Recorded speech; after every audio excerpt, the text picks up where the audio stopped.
Police! What's going on? You've asked me to listen to the Patsy Ramsey 911 call, so I have. For those who don't know me, I'm a former threat assessment specialist. I worked in the criminal justice system for 28 years.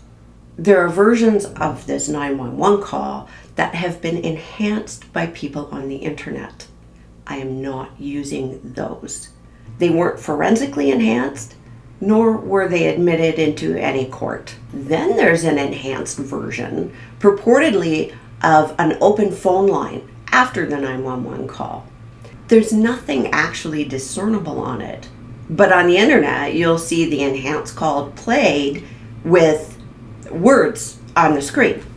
This is where the song by Jimi Hendrix comes in. So we're going to do a little experiment. I know this is weird, but bear with me. Those of you who are my age or older will get this right away. Once you see and hear it, I think you'll understand what I'm getting at. Here's the clip. Excuse me while I kiss this guy. Now we'll play it again, slowed down. Excuse me while I kiss this guy. Now I'll tell you that the words you're seeing on the screen are incorrect. That's not what he's singing. Here is the clip with the correct words. Excuse me while I kiss this guy. Our brains look for patterns, and they will find them whether they're there or not. When somebody puts words up on a screen, that's what you will hear. So when you're listening to something, if the words are on the screen, even if it's my stuff, close your eyes and listen for yourself. Now, hopefully you understand why I'm not going to use the enhanced call with the videos of other people's words put in there. Let's get to the 911 call. 911 emergency. Police! What's going on? 515th Street. There's an immediate request for help. Police, immediately. She can't get the words out of her mouth fast enough. She's given that address. She's asking for the police. She is immediately requesting help. Compare that with other callers who call and say, so I was just sleeping and this is what I was doing and blah, blah, blah. And, you know, something terrible has happened and they don't get to the terrible thing until later. She gives the address immediately without being asked. Her focus is clearly on getting help there fast. What's going on there, ma'am? We have a kidnapping. Hurry, please. Explain to me what's going on, okay? There's a note left and our daughter's gone. I note that she stumbles over her words a little bit. Some people might make hay about the order of the words or the fact that she stumbled. I want to point out to you that if this was a rehearsed narrative, she wouldn't have stumbled over her words. A note was left and your daughter is gone? How old is your daughter? 6 years old. She's gone. 6 years old. She answers the question immediately. She also adds the fact that her daughter is blonde. This is different from volunteering details that mislead or redirect focus or avoid answering questions and avoid giving information. Compare this with other callers who avoid answering questions, who give an answer that wasn't asked for to redirect the focus. Also note that she is adding information that will help investigators find her daughter. She's giving that description. Her focus is on finding the child. How long ago was this? I don't know. I just found the note. Just. The word just. Here's why I'm not concerned about this one. She was asked a specific question, and you can sense some frustration in her voice. Also, it didn't come at the beginning. This is after she's mobilized help and she's responding to questions. She's not preemptively giving her alibi. My daughter's, does it say who took her? What? Does it say who took her? I don't know. There's a ransom note here. It's a ransom note? It says SBTC. Victory. The ransom note. She was answering a question. She doesn't know who did it, so she looks to the bottom of the note to see how it was signed. The whole ransom note thing, though, is really weird.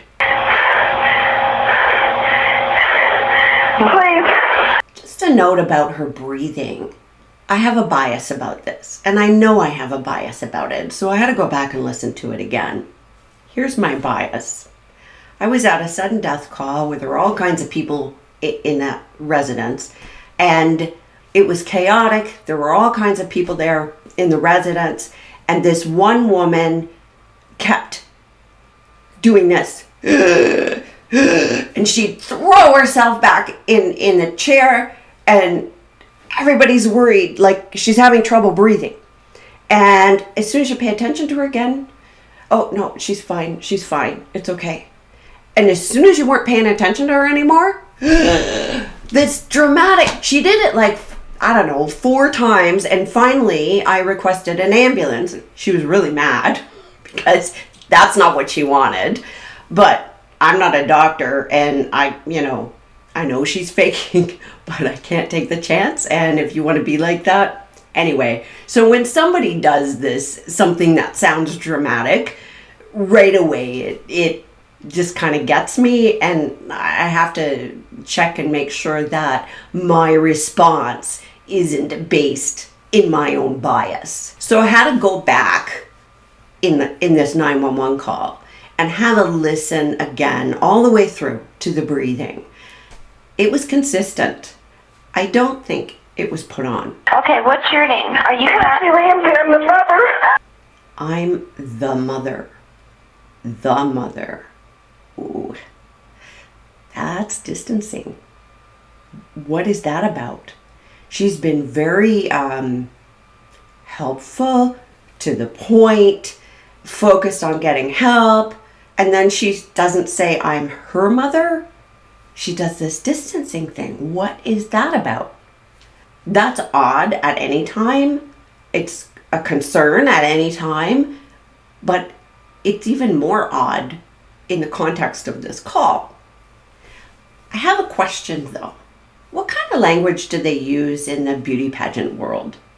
I could see somebody talking about a contestant, a child contestant, and saying, oh, are you the mother?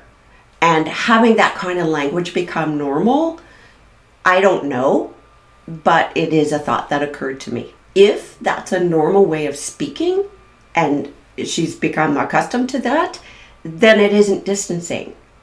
But if it's not a normal way of thinking, then it is. Oh my God! Please. Oh my God. People say this a lot.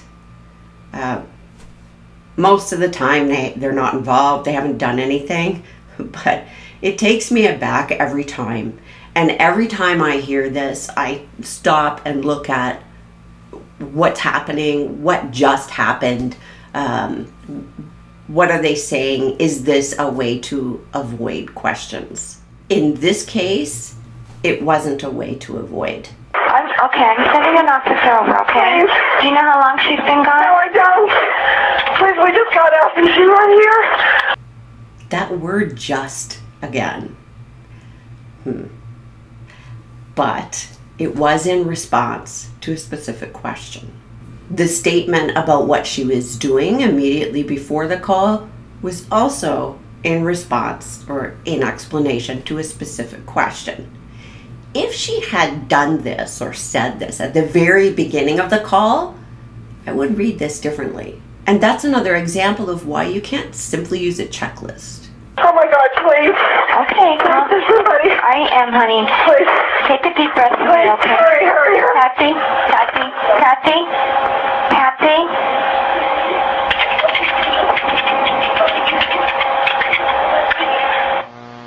She hung up. Most, if not all people nowadays know you don't hang up on 911. You stay on the phone until they tell you it's okay to hang up. But remember, this was in 1996. And in 1996, when you took first aid training, they taught people that you're not supposed to hang up. They actually stressed it. Don't hang up until 911 tells you to, because there was a problem with people calling 911 and then hanging up on them. So I don't take this as all that unusual. Also, put yourself in her shoes for a minute and think about the kind of personality she is. She's very, let's to the point, let's, practical. So I could see her calling saying, oh my God, what do I do? Call 911, get help mobilized. Okay, that's done. There's nothing more I can do. I hang up.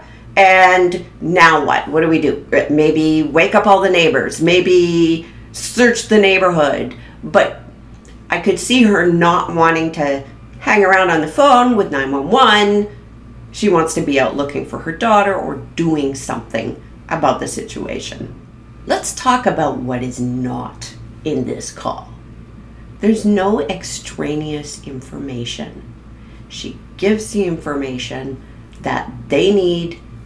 She doesn't add in, what she had for supper or what they were doing last week or anything else that would take the focus away from the immediate needs. There's no alibi narrative. There's no rehearsed story that she's trying to get out. There's no, I was home all night and then, or we just came in and we were at this other place and blah, blah, blah. There isn't any of that. There's no focus on herself. She's going to be really upset and panicked, and she doesn't talk about that. The focus is on finding her daughter. The focus is on getting help. Compare that with other callers who are more focused on their own story, their own feelings, focused on themselves.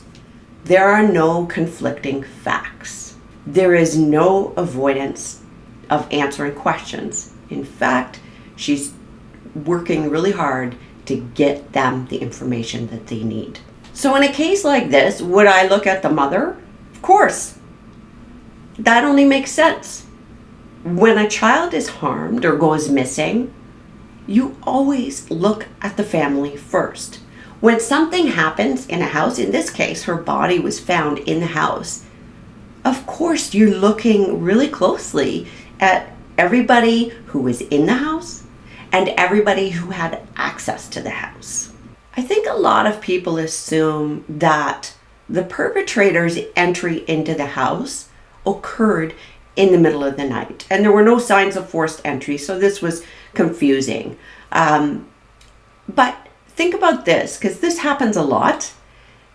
Somebody could have entered the house while the Ramseys were out and hid inside the house, perhaps the basement, and waited for everybody to go to sleep. That happens more than people probably want to know about. As for the 911 call, that's all I've got for you.